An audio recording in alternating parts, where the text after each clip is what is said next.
Okay, today we are harvesting olives. There is the tree. We put the nets down. There is the harvester.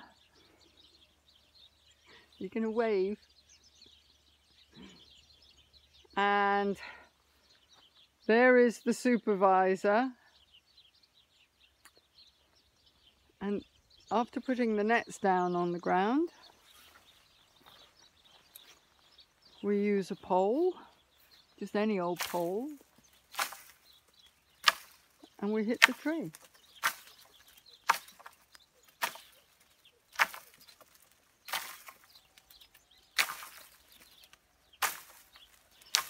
It's as simple as that.